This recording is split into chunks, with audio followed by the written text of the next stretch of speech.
മഹാരാജാവിന്റെ ക്ഷണം സ്വീകരിച്ച് എല്ലാ രാജാക്കന്മാരും പാഞ്ചാലിയെ വിവാഹം കഴിക്കുവാനായിക്കൊണ്ട് നിശ്ചയിച്ച് വീരപരീക്ഷയ്ക്കായി കൊണ്ടുവന്ന സമയത്തെങ്കിൽ ഭഗവാൻ സ്വാമി ശ്രീകൃഷ്ണനും ആ രാജധാനിയെ പ്രാവിപൂതം ചെയ്തു. ആയത് എപ്രകാരമെന്തെന്നാൽ ദേവോസൗ വാസുദേവോ ദ്രുപദനൂജോത്സവം മാനയിഷ്യൻ പാഠാനാം കീർത്തിലക്ഷ്മി മാഭി നൃപസവിതാവേദയിഷ്യൻ അമുഷ്യം സന്നദ്ധൈ സദ്വദൗഖൈ സഹജഹലഭൃതാ തൽപുരം സത്യഭാവായുക്തോ ഭക്തൈകബന്ധോ സ്വയമഥ ഭഗവാൻ അജഗ ഭഗവാത്മാ അസൗ ദേവ വാസുദേവ തൽപുരം അജഗാമ. ഈ ദേവനായിരിക്കുന്ന ഭഗവാൻ സ്വാമി ശ്രീകൃഷ്ണനും ആ രാജധാനിയെങ്കിൽ എത്തിച്ചേർന്നു. ഭഗവാൻ സ്വാമി ശ്രീകൃഷ്ണൻ ആ രാജധാനിയെങ്കിൽ എത്തിയത് എങ്ങനെയാ? വാസുദേവ വസുദേവപുത്രത്വേന വാസുദേവനായിട്ടാണ് ഭഗവാൻ അവിടെ എത്തിയിട്ടുണ്ടായിട്ടുള്ളത്. എന്താ അങ്ങനെ എത്താൻ കാരണം? എന്താ? ഭഗവാൻ അത് പറഞ്ഞപ്പോ തന്നെ വെള്ളം കുടിച്ചു വന്നു.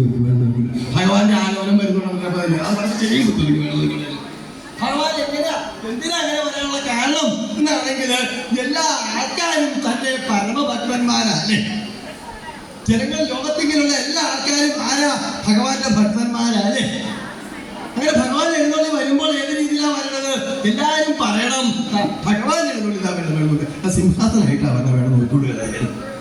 അങ്ങനെ എന്റെ നേരെ നോക്കിയാണ് ഭഗവാൻ എഴുന്നള്ള സിംഹാസനായിട്ട് വരെ വേണം നോക്കിക്കൊള്ളുകയായിരുന്നു. ഈ എല്ലാ ജനങ്ങളും പറയണം. അതാണ് ഭഗവാന്റെ ആഗമന ഉദ്ദേശം. എന്താ ഭഗവാൻ അങ്ങനെ വരാനുള്ള കാരണം? എന്താ ഭഗവാൻ എന്താ അങ്ങനെ വരാനുള്ള കാരണം? എല്ലാവരും കാണണം എന്നുള്ള രീതിയിൽ അല്ലെ. മറ്റുള്ള അവതാരങ്ങളൊക്കെ കേട്ടുകേൾവിയുള്ളൂ അല്ലേ. കണ്ടനുഭവം ഉണ്ടോ? ഓ ഇല്ല. ഒക്കെ പറഞ്ഞ് കേട്ട അറിവുള്ളൂ അല്ലേ.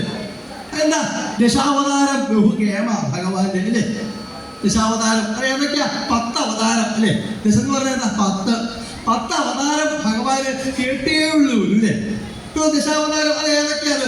എങ്ങനെയായാലും ദശാവതാരം മത്സ്യം.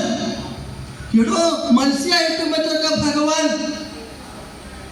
മത്സ്യമായിട്ടോ മത്സ്യമായിട്ടും മറ്റൊക്കെ എന്താണോ അവതാരം? മത്സ്യം മുതൽ അത് മത്സ്യം തൊട്ടോട് കൂട്ടിക്കോളാം. മത്സ്യം എന്ന് പറഞ്ഞാൽ തൊട്ടും കൂട്ടിക്കോളാൻ പറ്റും. എന്തൊരു സന്തോഷമാണ് വേണം നോക്കുന്നത്. വായിക്കൂടൊക്കെ വെള്ളം ചൊളിക്ക് വേണം നോക്കുന്നത്. തിരിച്ചറിയാം മത്സ്യമായിട്ട് പിന്നാലെ വരുന്നത് വേണം നോക്കുള്ളൂ. അങ്ങനെ പറയൂ ഇല്ല. മത്സ്യം മുതൽ അങ്ങനെ തുടങ്ങിക്കോളാന്നാണ് ഞാൻ പറയേണ്ടതായിട്ടുള്ളത്. അങ്ങനെയുണ്ടോ?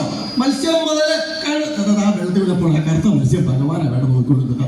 ആ പോണ മത്സ്യം ഭഗവാനെ വേണം നോക്കിക്കൊള്ളു. ആ കറുത്ത ആ മോഹരികളിലേക്ക് എന്തൊരു മനോഹര.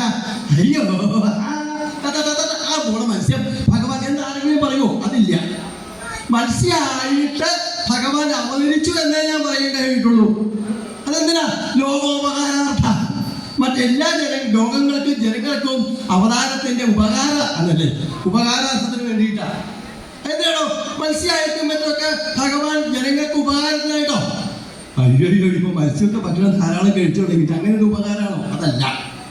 എന്താ പറയാൻ കാരണം? ഹയഗ്രീവൻ എന്ന് പറയുന്ന ഒരു അസുരൻ കേൾക്കുന്നുണ്ടായിരുന്നോ?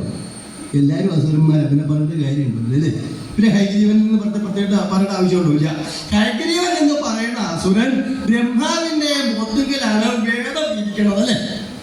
ഏതൊക്കെ വേദം? ഋക്ക്, യജസ്, സാമം, 4 വേദങ്ങളല്ലേ.